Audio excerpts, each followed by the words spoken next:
Moj oče se je imel za svetovljana.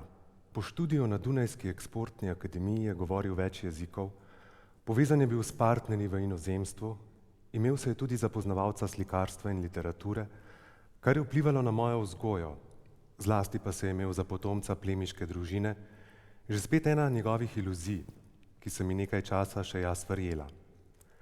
Kdaj se prebudi otrok iz slepe vere v nezmotljivo pamet staršev, v njihov neoporečni značaj? Včasih hipoma, v enem samem bolečem pretresu, včasih pa je prebujanje dolgotrajno in mučno.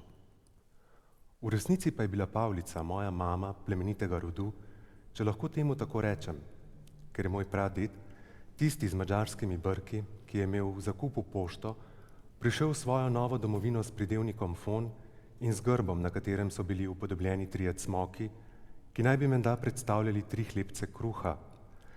Zakaj prastari ded te rodovine je bil pred več stoletji na Dunaju pek in je med obleganjem Dunaja zastonj oskrboval prebivalstvo s kruhom iz svoje zaloge moke, za kar mu je hvaležna cesarost podelila plemstvo, če smem verjeti pripovedovanju svoje zagrebške none, ki se je poleg tega še bahala, da izvira iz turopoljskega plemstva.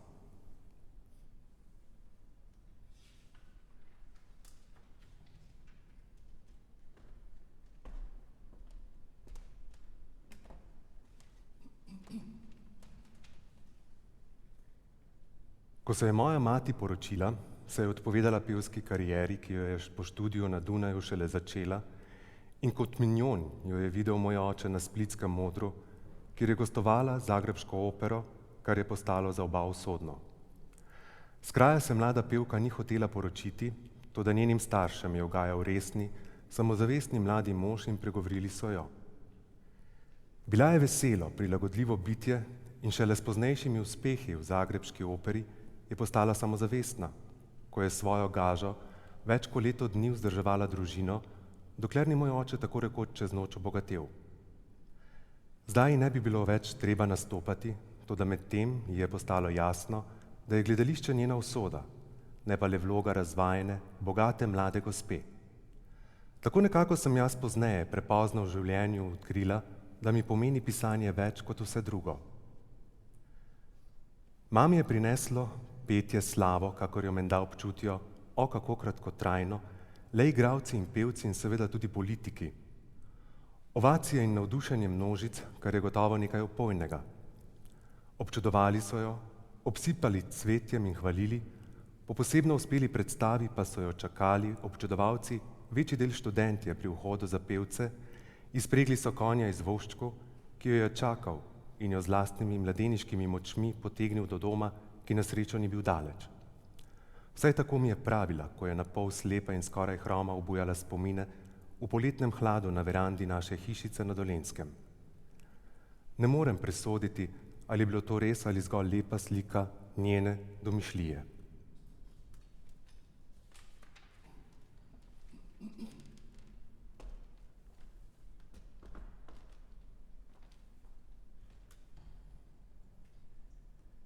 Ivica je bila podvržena težkim bronhialnim katarjem, menda je bila njena dojilja jetična in jo je kužila.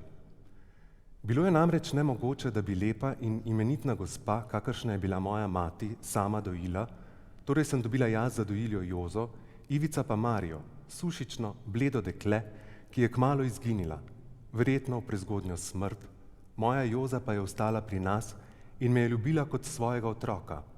Zakaj njena deklica, ki jo je oddala, da je lahko postala moja dojilja, je umrla v zavetišču usmiljenih sester v Splitu, kamor so svoje nezaželene potomce odlagale nezakonske matere, da so potem kmalu odšli med angelčke, kakor so materam povedale dobre sestre. Nedoločno se spominjam, kako je Ivica ležala v zamreženi posteljici poleg mene in hropla. Nato je nenadoma ni bilo več in vse je bilo tako tiho, kakor da v tisti praznini odrasli hodijo po prstih in se pogovarjajo le še petaje. Bilo je tik pred Božičem in na božični večer so bila pod smrečico darila zame in za Ivico, vendar so mi rekli, da je zdaj vse to moje. Zakaj? Ker Ivice ni več.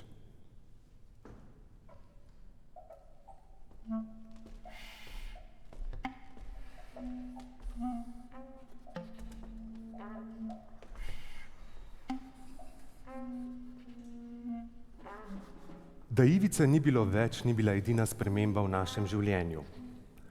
Po njenem pogrebu je moja mati odšla s križajem, kakor je očital moj oče, ker je bila njena obleka, ko se je vsa objokana pozno zvečer vrnila domov, prepojena z duhom po alkoholu in cenenih cigarah, ali pa je bila z njim le v kaki gostilni, kjer jo je tolažil, kakor je vedel in znal. Ko bi bila Ivica ostala živa, mi je pozneje rekla mama, bi se nikoli ne bila ločila. Ko se torej dobila Ivičine igrače, sem izgubila mamo. Seveda je bila za tedanje pojme ločitev velik škandal in s križajem nista mogla več nastopati v Zagrebu. Danes jo občudujem, da je imela toliko poguma kljubovati vsem predsodkom svoje družbe. Toda potrebovala je denar in briljante je bilo mogoče unovčiti. In tedaj sta za skrinjico tistih bleščečih kamnov z mojim očetom sklenila nenavadno kupčijo. On ji je izročil nakit, ona pa se je obvezala, da se mi ne bo približala, če ji on tega ne bo izrecno dovolil. In kakor so bili njeni starši ob ločitvi na strani mojega očeta in ni križaj mnogo let smel prestopiti praga Trautnerjeve hiše, se je v mojem očetu nabralo toliko sovraštva do bivše žene, da se je to obrnilo tudi proti vsej njeni družini. Treba jih je bilo kaznovati tudi tako, da je za zmerom odstranil iz njihovega območja otroka, ki so ga imeli srčno radi, in ga poslati nekam na varno, da se ne bi okužil s Trautnerjevstvom, treba ga je bilo odriniti k njegovim staršem v Trbovlje ali k njegovemu bratu ministru in svakini družini brez otrok. Tako so me poslali daleč stran od vseh, ki sem jih poznala in imela rada, oče pa se je preselil iz tistega velikega stanovanja s salonom in klavirjem v neko manjše, le Joza je ostala pri njem, da bi mu kuhala in služila. Prej tako zadržan in trezni človek se je brezumno vdal alkoholu, veseljačil je, popival, ženskaril, namerno uničeval svoje zdravje. Mama in križaj, ki nekaj časa v Zagrebu nista smela več nastopati, pa sta slednjič dobila angažma v operi v Sisku in tam se jima je rodil otrok, moja polsestra Nada. Operni ansambel ni bil številen. Nastopati je morala skoraj vsak večer in med odmori so ji prinašali v garderobo otroka, da ga je dojila, zdaj ni bilo več denarja za dojiljo. Prevelika obremenitev se je maščevala, izgubila je svoj prekrasni glas, ko je bilo komaj 30 let. Ko je bil križaj slednjič spet angažiran v zagrebški operi, so omogočili tudi ni, da je nastopila v Sneguročki, vendar že po prvem dejanju ni mogla iztisniti iz grla tistega visokega C. Onemela je, padla v nezavest, padel je tudi zastor za zmerom nad njeno pevsko kariero.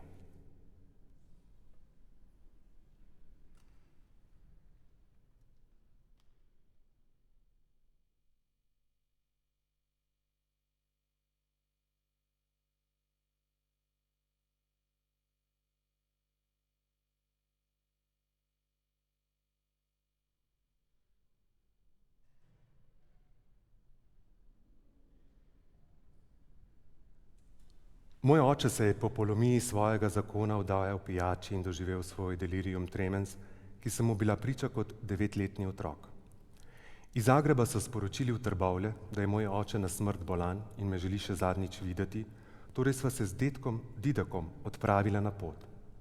Tudi dedek ni bil več zdrav, imel je cirozo jeter in ves rumen je zlezel z menoj na vlak. Njegovi nekoč vranje črni kodri so bili sivi, mazal si jih je z orehovim oljem, da so ohranili nekaj barve in se voljno kodrali v ringelčke.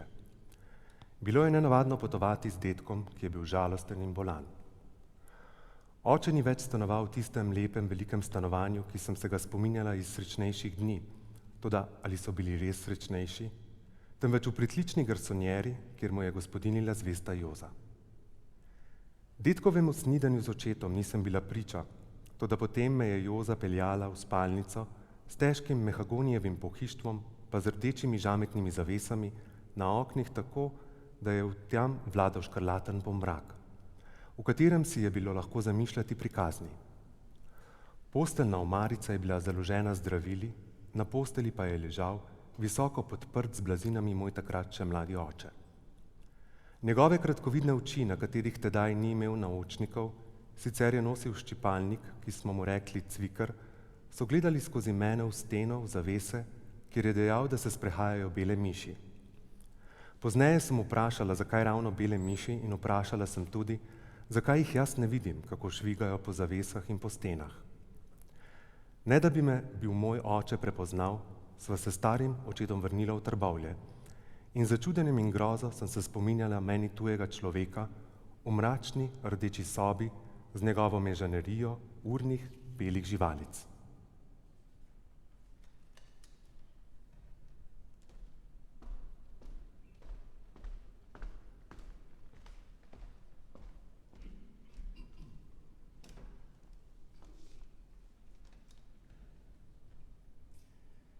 Nekje po igri, ki smo zanjo imeli vaje v uti ob Trbovljščici, obrasli z divjo trto, kakor zvarovalno ograjo, v senci španskega bezga, z velikansko okroglo mizo v sredini, po kateri smo se otroci sprehajali kot po odrski ploščadi, nekje med gasilskimi veselicami in našimi izleti na Sveto planino, potem, ko smo v gozdu delali koče iz vej, mahu in listja za palčke, med sanjami o daljnem morju in šolo, v kateri nisem bila preveč pridna učenka, je dedek umrl.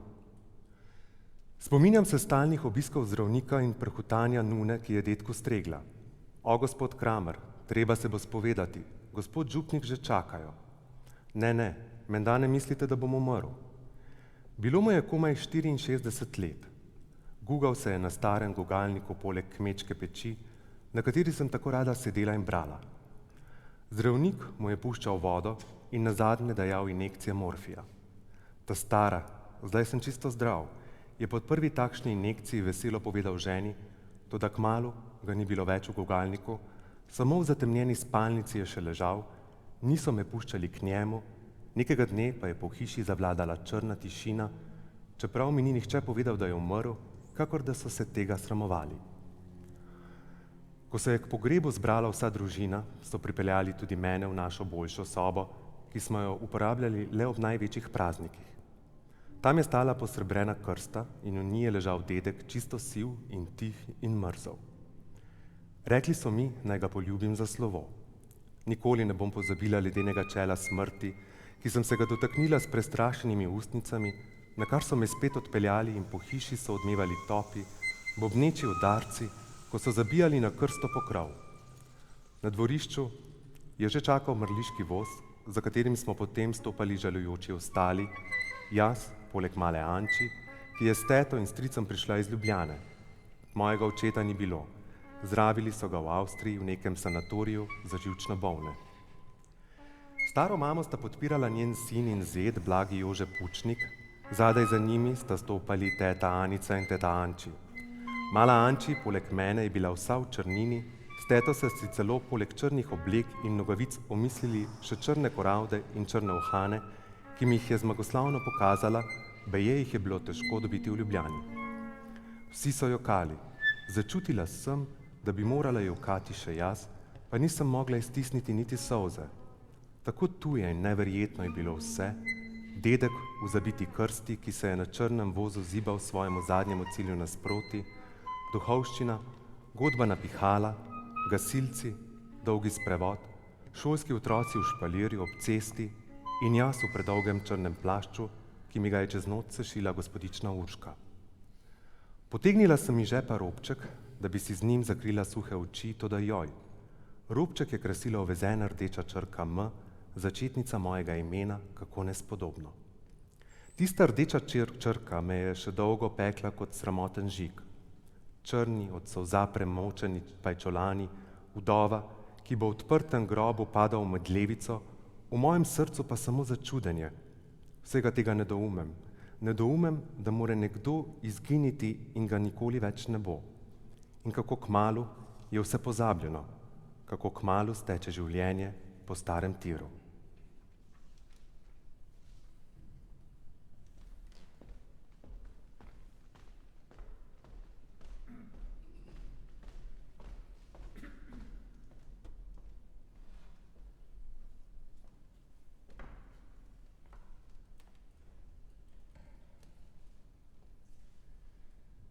Spomini me napadajo, pa ne po časovnem redu, temveč tako, kakor se prikazujejo slike, ki jih je v galeriji bolj po svojem okusu, kakor po njihovi pomembnosti obesil neznani urejevalec. Na ganku je zmeraj stalo nekaj zabojev, polic in košar, bil je tako dolg, kakor hiša in na njegovem skrajnem koncu je bilo stranišče, zelo varen prostor za branje prepovedanih knjig. V njem je bil lesen prestor z luknjo v sredi, ki je bila, kadar je nisi uporabljal, diskretno zakrita z okroglim pokrovom. O kakšnem vodnem splakovanju ni bilo govora, bilo je naštrbunk. Pod tem, tako rekoč gosposkim straniščem, je bilo še eno na dvorišču za hlapca, za kupce in za druge, ki so se v stiski znašli na trgu pred trgovino. Bilo je zanimivejše od zgornjega, zakaj njegove stene so bile popisane s straniščno poezijo, kakršna je veliko kasneje prišla v slovensko literaturo. Otroci smo ob tem uživali in se smejali, stara mati pa se je jezila in zdaj je moral hlapec spraskati sten tiste nevšečne verze, da so se potem spet prikazali. Morda je bil tudi on eden ilegalnih poetov. Nikomur ni prišlo na misel, da so takšne sanitarije neudobne ali nehigienične. Življenje je bilo celo pri premožnih, katerim se je prištevala naša družina, zelo preprosto in čez teden smo jedli močnik in kašo, sirove štruklje ob petkih, enkrat na teden v nedeljo pa meso. V črni kavi, po kateri zdaj tako koprnimo, nismo imeli niti pojma. Vladal je dobri stari knajp in bili smo živi in zdravi.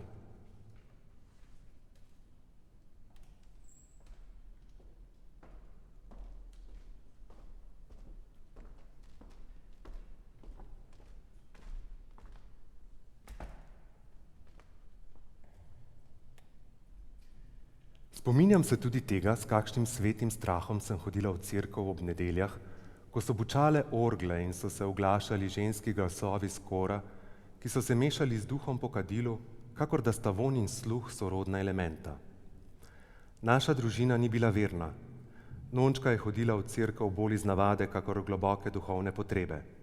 Vendar je otrok iz liberalne družine zaznaval svet okoli sebe z občutkom spoštovanja do neke višje sile, ki je s pozlačenih oltarjev po mraku, razsvetljenjem z migotanjem sveč, iz tako slovesne in nerazumljive latinščine izpred oltarja skozi temno melodijo orgel prediralo v njegovo začudeno in tudi očarano zavest.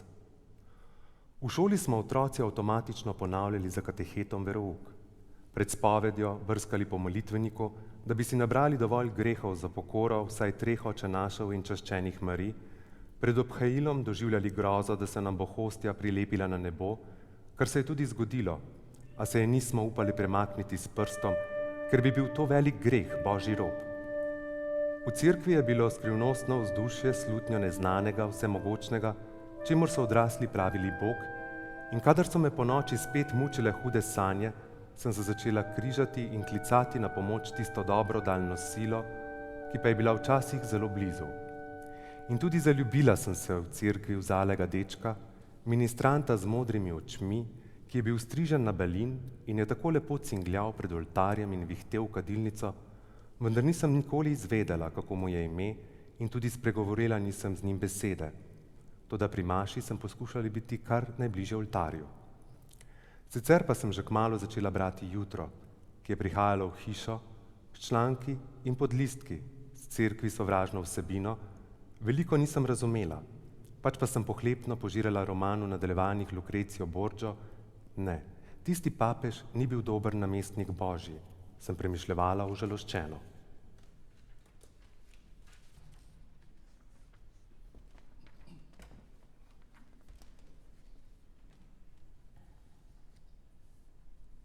Potem sva našla Kobacovo domačijo, staro več 100 let, in Janko je stal na pragu. Tudi moja prababica je bila Kobacova. Stara hiša z veliko kmečko sobo in kmečko pečjo s podobami na stenah, z naslanjačem, ki ga je bil Janko rešil iz Kramerjeve hiše, ki so jo razprodali.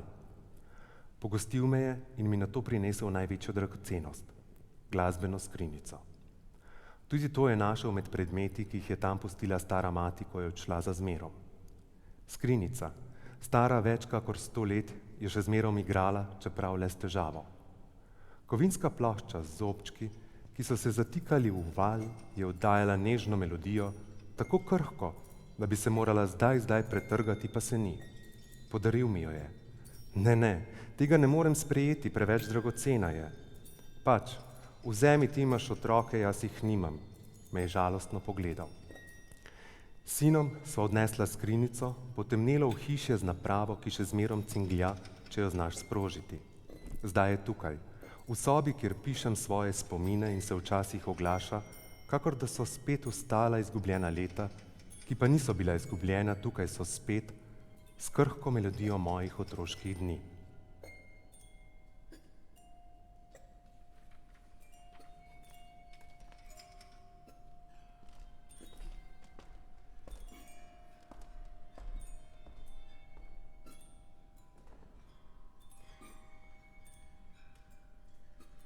Matura je bila torej za menoj, moj prvi pomembni izpit za življenje.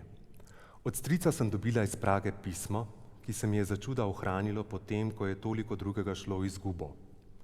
Leta 1931 je bil jugoslovanski poslanik v Čehoslovaški, Benešev in tudi Masarykov prijatelj.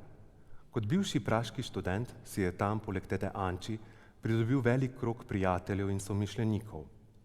Med vojno pa sta bila on in dr. Žerjav povezana z ilegalno češko mafijo, ki je delovala proti avstro-ogrski monarhiji. V Pragi bi se bil počutil izredno dobro, če ga ne bi zdravje spet puščalo na cedilo. Njegovo krhko telo so spremljale stalne bolečine, ki jim ni bila zmeraj kos njegova volja. Sijala mu je iz oči, ki so bile zmeraj bistre, pa tudi strpne do slabosti drugih, tudi do mene in mojih norosti. K pismu je bil Sponko pripet ček, ne vem več, koliko mi je nakazal stric, Sponka se še zmerom drži porumenelega lista, vsota pa mi je izginila iz spomina, kakor je izginila tudi iz denarnice. Stric mi je pisal: Predraga Mirica, spričevalo, ki si ga dobila v maturi, torej v polnem obsegu potrjuje tvoj lepi uspeh in še enkrat ti do vsega srca čestitam.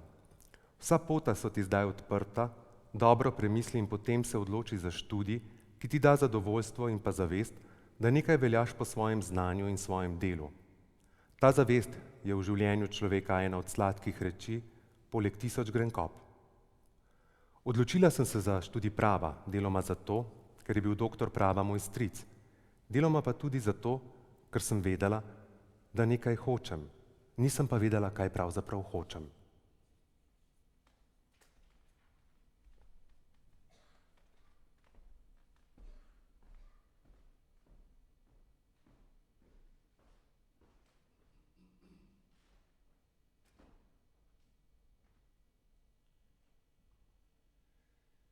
Ko se je Boris priselil k meni po rojstvu najinega otroka, rekli smo ji Pupa, ker je bila tako ljubka, da zdaj sem spet lahko igrala s punčko, ki pa je bila živa. Nama je moj oče prepustil svoje 3 sobe v pritličju, on pa se je nastanil zgoraj poleg svoje matere. Toliko je bilo preseljevanj v hiši, neprenehoma smo menjali sobe in nadstropja, zazidavali vrata, jih spet odzidavali. Hiša je bila potrpežljiva in gostoljubna tudi s prostori na podstrešju in v kleti, stopnicami in hodniki, z neizkoriščenimi vdolbinami pod stopniščem, s preveč strmo streho, s katere so tako pogosto padale opeke, se rušile snežno od jugo na vrt, da je zaropotalo, kakor da se podira svet. Hiša se je tresla in se spet pomirila, kakor se stresa zdaj ob vsakem težkem tovornjaku mednarodnega prometa, ki uničuje mir in asfalt na Aškerčevi ulici. Bila je enodružinska hiša, toda spet in spet je stanovalo v njej po več družin, kar je bilo deloma posledica moje popustljivosti. Največ nas je bilo med vojno in prva leta po vojni. Hiša je vse to prenašala in se starala, medtem pa sprejemala razne brezdomce, naj so bili z mano v sorodu ali ne, naj sem jih vzela k sebi prostovoljno ali so mi jih vsilili. Najhuje pa je bilo, ko je zavladala na podstrešju nora starka, ki mi jo je poslala krajevna skupnost. Prišla je s smradom in umazanijo in s celo armado bolh, ki jih je z užitkom metala po naših stopnicah. Bila je blazna in dolgo je trajalo, da sem se je rešila, a premagala sem jo šele tedaj, ko sem jo z vso simpatijo opisala v Mali čarovnici. Tudi čevljar Bertel, ki je nazadnje pristal na mojem podstrešju, je v Mali čarovnici šegava prikazan, medtem ko je v Mavrici nad mestom tragična figura.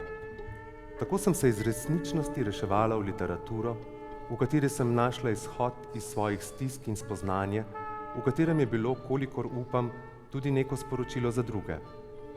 in hiša, v kateri so umrli zaporedoma 3 meni najbližji ljudje, moj oče, stric in stara mati, in so se v njej rodili 3 mojih 5 otrok, je postala ne le del mojega življenja, ampak tudi mojega pisateljskega dela. Opisujem jo s starinskim pohištvom, od katerega je veliko izginilo s kaminom v dnevni sobi, ki ga prav tako ni več, z vrtom, na katerem so nekoč cvetele vrtnice, a jih je pobrala vojna. Po vojni pa nisem imela ne daru ne časa za vrtnarstvo in vrt je postal divjina.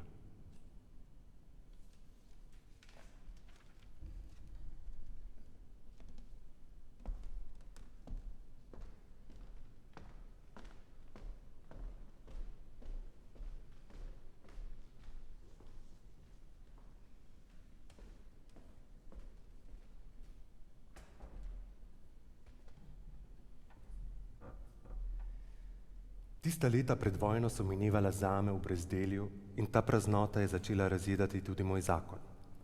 Nekaj malega sem začela spet delati pri Jutru, urejati modni kotiček, kaj naj bi drugega znala razvajena, lepo oblečena mlada gospa in k svojim člankom tudi risati obleke po zadnji modi. Tu pa tam sem napisala kakšen feljton, kar je Vladimir Levstik kot urednik za te vrste prispevke tudi objavil. Bojim se, da bolj zaradi mojega strica, kakor zaradi kvalitete tega pisanja, toda začela sem slutiti, da znam pisati, čeprav zelo skromno. Živela sem dovolj brezskrbno življenje, zakaj, čeprav je bil moj mož že koncipient najprej pri dr. Fetihu in potem pri svojem očetu, je stric še vedno zelo diskretno skrbel zame. To je postalo nekaj samoumevnega in nisem se vpraševala, kako vse to zmore, kako si nisem belila glave s tem, ali ustaljene moralne vrednote še veljajo. Na videz so veljale in to je zadostovalo.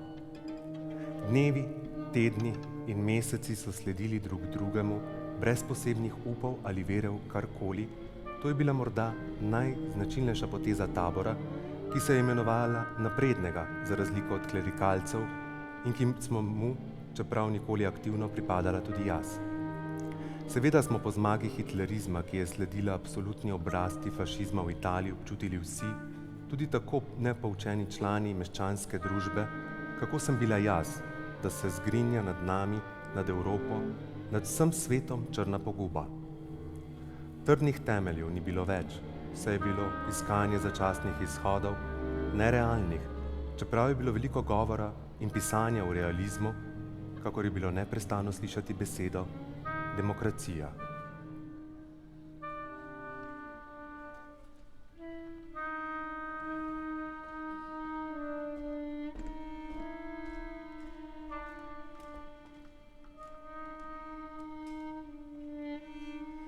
Nemški vojaki so stradali.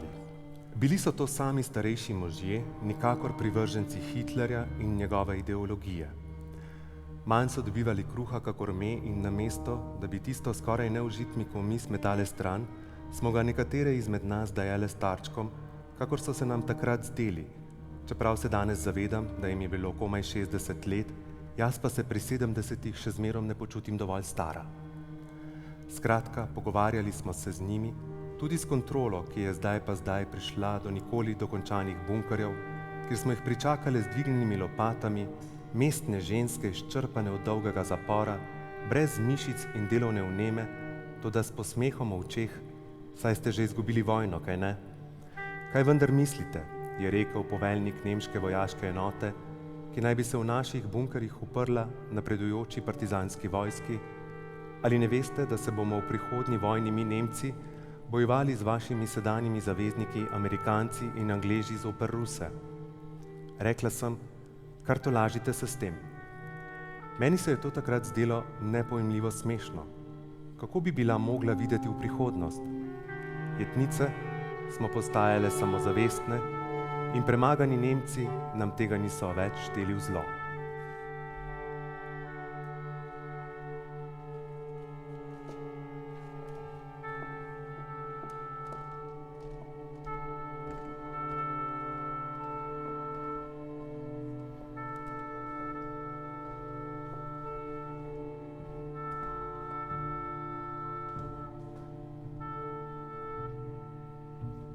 Moj oče je ure in ure posedal v enem svojih črnih baročnih naslonjačev, se gladil po boleči desni strani glave in nekaj premišljeval. Po njegovi smrti sem našla knjižico, dnevnik, popisan z njegovo kaligrafično pisavo, kako lepo so znali pisati naši predniki, ki so hodili v stare šole. Svojim zapiskom je dal naslov Dnevnik samomorilca. V tem dnevniku je razmišljal o prostovoljni smrti, vendar ni zbral dovolj poguma, da bi se sam končal, čeprav je bil črn obup, ki ga je preživljal s pričo svojega osebnega in denarnega poloma, hujši od smrti. Nikoli se ni pritoževal ali pripovedoval o svoji stiski. To je ponosno zapiral sam v sebi, le svojemu bratu je kdaj pa kdaj napisal pismo, v katerem mu je očital, da sta mu z Brezigarjem, stričevim partnerjem v jutru, potaknila praprotnika, ki ga je spravil na beraško palico, ko mu je za majhen denar odkupil večino deležev rudarske družbe. No, tudi praprotniku ni tisti rudnik prinesel dobička. Moj oče pa je do zadnjega živel v iluziji, da bi bil lahko s svincem neznansko obogatel, če. Tuhtal je in se gladil po desni strani glave, po svojih še zmerom črnih in gostih laseh. Kako daleč je bila mladost. Toda bilo mu je komaj nekaj čez 50 let. Kako daleč njegovi uspehi, njegov zakon in ločitev, ki je spodjedla njegovo duševno in telesno zdravje. V tistem somraku, v katerega se je čedalje bolj pogrezal, sčasoma nobena stvar ni bila tako pomembna, kot nekoč telo in duša sta se pripravljala na odhod. Hodil je čedalje težje s palico, toda držal se je še zmeraj pokončno, s tistim aristokratskim dostojanstvom, ki ga je znal tako dobro posnemati.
Ali si upam povedati vse o sebi?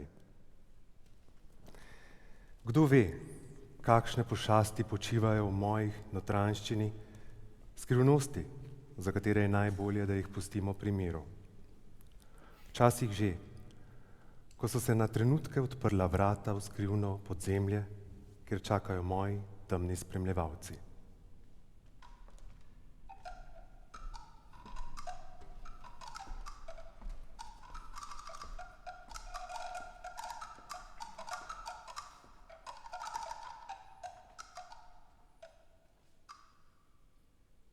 In lutke, okorno izrezljane iz lesa, so igrale zgodbo iz moje domišljije. Imela sem svoje sanje, v katerih sem plula po temno-modrem morju svojega daljnega spomina.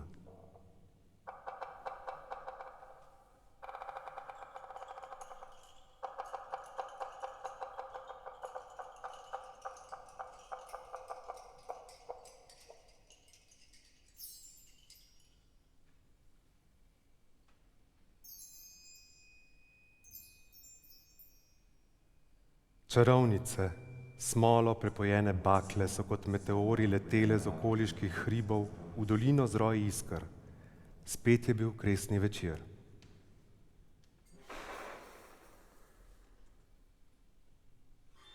Kako prijetno je biti mlad in brez skrbi.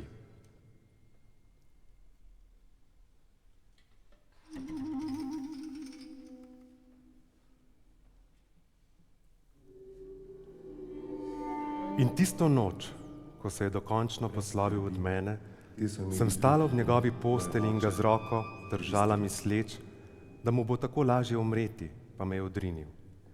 Niti moje roke ni hotel več, ničesar, kar bi ga še kakorkoli vezalo na življenje. Takrat sem prvič pretreseno spoznala, da moraš čisto sam prestopiti tisti prag.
Ne, nisem bila nesrečen otrok, čeprav sem bila tako rekoč brez staršev. Pač nekaj je manjkalo in to čedalje bolj. Morala sem tisto iskati ne le v sebi, temveč tudi zunaj sebe. In nepotešenost je dolgo zbujala v meni nemir.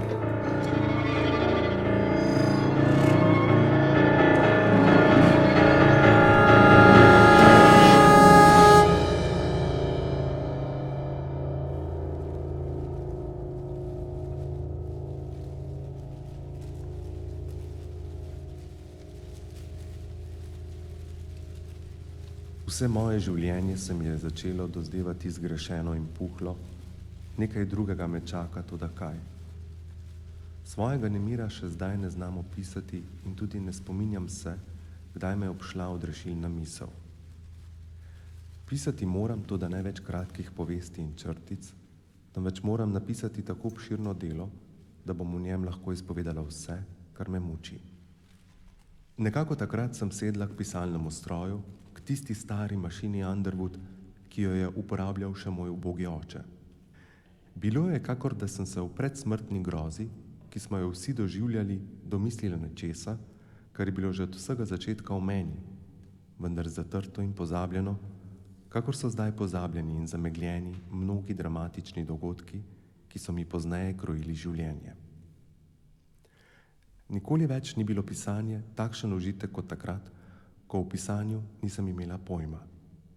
Bilo je, kakor da sem odklenila vrata v začaran grad, ki se mi je odpiral z neštetimi hodniki, sobami, dvoranami, stopnicami, kletmi in podstrešnimi prostori z ljudmi, ki so drug za drugim stopali pred me, kakor da so se pravkar rodili in vendar so bili rojeni že zdavnaj, bili so v meni. Toda ali sem jih oblikovala jaz ali so oni vodili mene? Z vsakim dnem sem sedla k pisalnemu stroju z nemirjenim pričakovanjem, ne vedoč, kaj bodo tistega dne doživeli moji junaki in junakinje.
Tako te je na primer na lepem pograbila na ulici in rekla: z menoj, ampak Lili vpravke imam, neumnost, z menoj pojdeš. In obesila se je nate in te vlekla po pločniku, in ker so vaju ljudje gledali in se smejali, ti ni ostalo drugega, kakor da se vdaš. Zmeraj je imela nekaj posebnega za bregom in nazadnje ti ni bilo žal. Tako je tudi Toneta odvlekla nekega večera k sebi domov, da bi mu prebrala Mojco in živali. Da ji ne bi ušel, ga je zaklenila v kuhinjo, kjer je začela brati in brati, in Tonetu ni nič pomagalo, da je hotel uiti, moral je poslušati. Razparala ti bom trebuh in tvoja rožnata pesniška čreva razobesila v Ljubljani. Čreva razobesila v Ljubljani. Trebuh in tvoja rožnata pesniška čreva razobesila v Ljubljani. Nekega večera smo se znašli v restavraciji Slon. Lili je po naključju sedela poleg Franceta Vodnika in ga je začela nekaj izzivati in dražiti, pa ji je ugovarjal, na kar je Lili prijela svoj polni kozarec in pljuskila njegovo vsebino Francetu v obraz, ta pa je zaklical: ali misliš, da sem jaz moj brat? Prijel vrč, v katerem je bilo skoraj za liter vina, in ga vsega zlil Lili na glavo. Bilo je tako, naj že začela vrteti razne številke pri telefonu. Med prvimi je navadno prišel na vrsto Ferdo Kozak. Ferdulf? Ferdulfiščinka? Ferdulfiščinka? Ferdulfiščinka? Ferdulf? Ferdulfiščinka? Ferdulfiščinka? Ferdulfiščinka? Ferdulfiščinka? Ferdulfiščinka?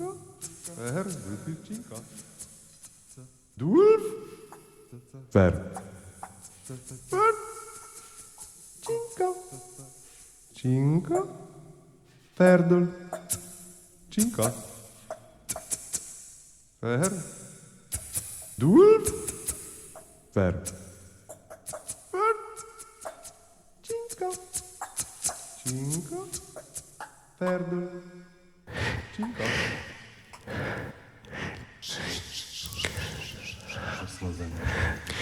Pa Vidmarja je po svoje vzeli še drugo. Jozla. Jozla. Jozla. Jozla. Jozla.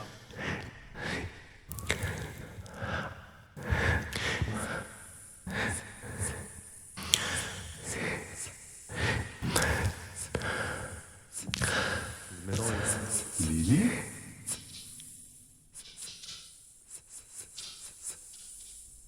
Z menoj. Lili? Z menoj. Lili. Lili? Lili. Z menoj pojdeš. Lili. Z menoj pojdeš. Pri. Pri. Pri. Pri. Pri. Pri. Lili. Lili. Pri. Lili. Pri. Lili. Pri. Lili. Lili. Pri meni. Pri. Pri. Pri. Pri. Pri. Pri. Pri. Pri. Pri. Pri. Pri. Pri. Pri. Pri. Pri.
Čas ni več štel. Čas ni več štel. Čas ni več štel.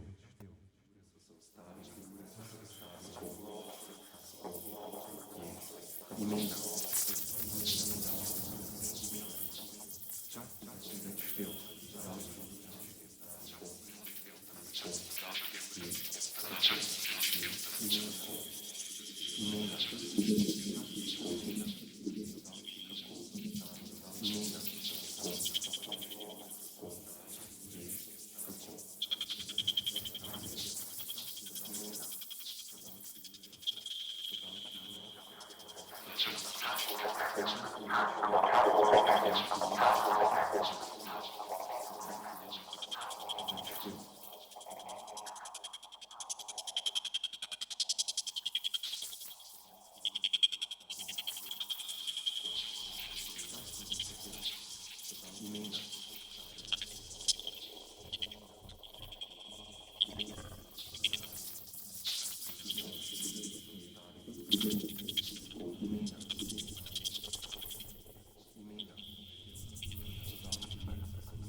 Iz sosednje celice so se spet oglasili kriki.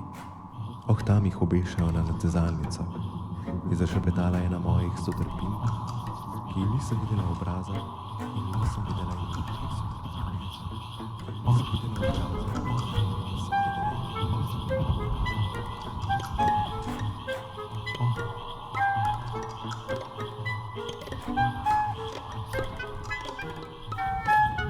nisem videla imena. Še zdaj so tisti obrazi in imena ne razumem. Pogledaj in mrak vse. Skupne raze. Pogledaj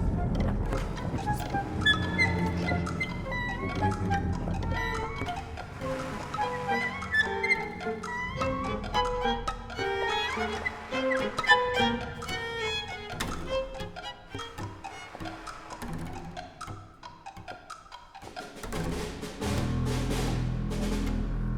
Ničesar ne smeš tajiti, vse vedo, so ponavljali tisti, ki so jih bili pred vremen privlekli nazaj v celico. Vse je bilo izdano. Pogovarjali smo se še petaje.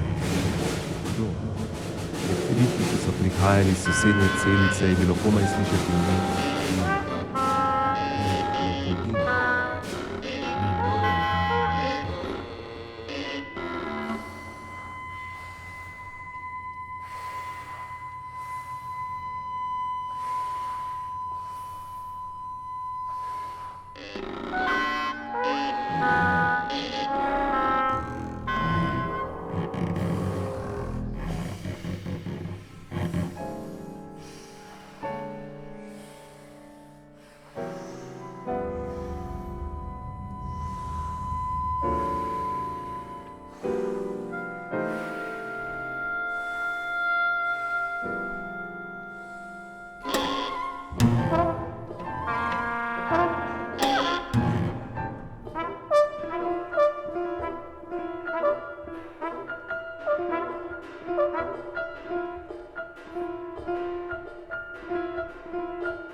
Črna mora, smrtna smrt, je legla na žensko ženska. Smrtna ženska.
Le zakaj sem se tako gnala? Seveda sem si nabrala precej izkušenj in tudi razočaran, vendar danes vem, da ni pisatelju treba drugega, kakor pisati. Listje odpada, pozna jesen je, napoveduje se prvi sneg. Čedalje tiše postaja okoli Franceta in mene v tej hiši, čedalje manj prijateljev prihaja sem. S Francetom sediva za staro hrastovo mizo, zdaj imava veliko več časa za pogovor, kakor nekoč, ko sem jaz toliko begala po svetu, tudi delati ne morem več toliko. Spomini, spomini. To je še ostalo in pisma, ki jih obračam v starih mapah. Draga Mira, Cher Mira, Dear Mira, Liebste Mira, Kara Mira, Draga Mira. Z Bogom vsem od temu. Vsega je bilo dosti, preveč in hkrati premalo.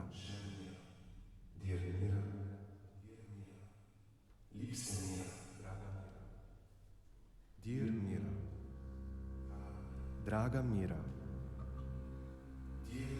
Cher Mira, Kara Mira, Liebste Mira, Kara Mira, Cher Mira, Cher Mira,